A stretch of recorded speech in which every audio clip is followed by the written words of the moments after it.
Assalamualaikum warahmatullahi wabarakatuh. Salam SHMH, Sinau Hukum, Melek Hukum. Pemirsa SHMH yang saya hormati, yang saya muliakan, dan yang berbahagia sebangsa dan setanah air, dimanapun Anda berada. Kembali lagi dengan saya melalui channel kesayangan kita, channel yang membahas Undang-Undang Nomor 1 Tahun 2023 yang akan berlaku mulai 2 Januari tahun 2026 atau biasa kita sebut dengan KUHP baru, satu-satunya channel yang membahas pasal demi pasal. Dan kali ini kita pada video yang ke-208. Agar lebih jelas saya memulai pembahasan ini, saya rasa saya lebih tepat kalau saya membacakan pasalnya terlebih dahulu, yaitu pasal 413 KUHP baru. Setiap orang yang melakukan persetubuhan dengan seseorang yang diketahuinya bahwa orang tersebut merupakan anggota keluarga batihnya dipidana dengan pidana penjara paling lama 10 tahun. Yang dimaksud dengan keluarga batih itu adalah ayah, ibu, anak kandung. Jadi katakanlah ada kan beberapa di berita itu seorang anak yang malah justru menyetubuhi atau memperkosa ibunya, ada. Kemudian seorang ayah yang menyetubuhi anaknya, ada. Nah, hal-hal seperti ini sangat merugikan khususnya yang menjadi korban. Apalagi kalau anak-anak perempuan. Saya akan menyampaikan kejadian-kejadian yang pernah terjadi. Suatu ketika ada seorang ibu membawa anaknya ke kantor kepolisian. Dengan rasa takut, dia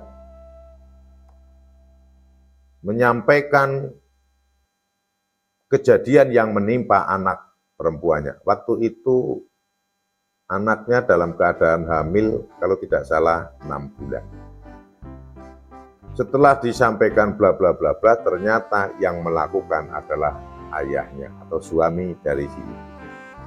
Ibu ini dalam kondisi memang yang dalam kehidupan yang sangat bersahaja ya. Saya tidak dalam posisi yang mengatakan kekurangan, tapi sangat sederhana. Dan ibu ini menginginkan bahwa anaknya ini bisa menyelesaikan sekolah tingkat SMA. Kejadian ini di Kulon Progo.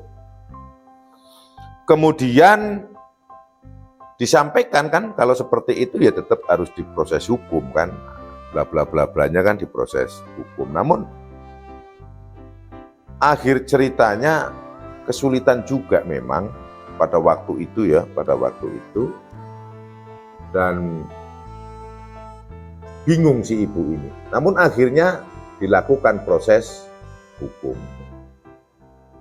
kepada tapi ibu ini kan sempat bimbang ya, bagaimana nanti yang mencari nafkah kan gitu kan, apalagi anaknya sekolah, nanti kalau dikeluarkan dari sekolah gitu kan, bagaimana. Nah, kemudian yang perlu disampaikan itu sekitar tahun 2010, 2011 lah kejadian.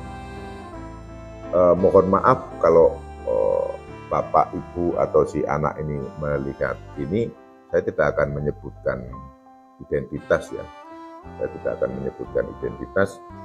Namun ini adalah untuk contoh kasus bapak, kasus itu ada. Kemudian yang dipikirkan oleh penyidik pada saat itu yang dilakukan itu adalah bagaimana ini menyelamatkan si anak yang khususnya masih sekolah. Nah, akhirnya anak ini tetap sekolah sampai selesai. Karena kan sudah mau selesai, sudah kelas 3 itu, kelas 3 SMA. Sehingga anak ini walaupun dalam keadaan hamil, mohon untuk kiranya pihak sekolah dapat jangan sampai kemudian mengeluarkan, karena anak ini betul-betul sebagai korban. Andaikan itu dikeluarkan dari sekolah, nanti jadi korbannya sudah jatuh tertimpa tangga, sudah hamil yang menghamili orang tuanya sendiri, dan dia tidak punya ijazah. Tentunya ijazah kan sangat penting ya untuk kehidupan selanjutnya, baik untuk mengikuti mencari pekerjaan atau dan sebagainya. Dan akhirnya bisa diselesaikan, sekolahnya alhamdulillah selesai, dan kemudian proses hukumnya juga berjalan. Yang contoh kedua, jadi ada bapak-bapak ini, orang tuanya laki-laki, ngaku ya pulang dari dugem dengan teman-temannya, mabuklah dia, mabuk. Pada saat itu melihat anaknya, dan dia menggauli anaknya saat itu satu kali. Kemudian akan diulangi lagi, tapi anaknya meronta. Nah, yang menjadi persoalan akhirnya si anak ini hamil juga sampai melahirkan. Kemudian kasus ini terungkap setelah anaknya yang dilahirkan itu posisi sudah lahir ya. Setelah sudah lahir, anaknya udah kalau nggak 1 tahun 2 tahun itu baru terungkap, dan memang pelakunya adalah ayah kandungnya sendiri. Ini yang kemudian menyangkut juga dengan kemarin yang saya sampaikan, juga terjadi lagi ada satu lagi yang saya sampaikan terkait dengan masalah yang jual ginjal itu, dia juga melakukan itu, tersangka itu. Dan itu sudah divonis. Jadi apa yang saya sampaikan adalah hal-hal yang sudah inkrah di pengadilan. Nah, itu contoh-contoh. Jadi kasus-kasus seperti itu ada, benar-benar ada. Selain di pemberitaan, dan ini saya sampaikan dengan benar bahwa kasus itu ada. Nah, sehingga wajar menurut saya kalau di dalam pasal 413 ini mencantumkan pidana penjara 10 tahun. Atau mungkin malah justru ada pihak-pihak lain, atau pihak-pihak yang wah kalau bisa malah ancaman hukumannya lebih dari 10 tahun. Cuman yang perlu saya garis bawahi dari contoh-contoh kasus di atas itu, rata-rata itu memang dari keluarga yang katakanlah sederhana ya, dan si bapaknya ini semua suka mabuk. Jadi dari ketiganya itu bapaknya semua suka mabuk. Yang pertama juga karena dalam kondisi mabuk, yang kedua juga mabuk, yang ketiga juga mabuk. Jadi itu 3 contoh yang cukup memprihatinkan menurut saya. Dan akan repot juga di belakangnya itu kan, jadi kan susah kan si anak ini kan. Akhirnya kan si anak ini kan berarti kakekku, bapakku kan gitu. Bapakku adalah kakekku, mah kayak judul sinetron aja, tapi ini sinetron yang memprihatinkan. Ini menurut saya yang saya sampaikan karena pasal ini pasal yang memprihatinkan, dan contoh-contohnya juga waduh sangat-sangat memprihatinkan. Saya pikir ini adalah merupakan contoh pelajaran bagi kita semua untuk saling mengingatkan itu. Saling mengingatkan, kemudian kita juga harus menguatkan keimanan kita, ketakwaan kita, sehingga kita jangan sampai kemudian melakukan dengan orang lain aja tidak bagus, apalagi dengan keluarga hatinya sendiri. Bahasa Jawane itu yo amit-amit jabang bayi gitu ya, amit-amit jabang bayi. Dan mudah-mudahan tidak bertambah lagi. Saya berharap melalui channel video SHMH ini, kasus-kasus ini tidak bertambah lagi di seluruh negara kesatuan Republik Indonesia.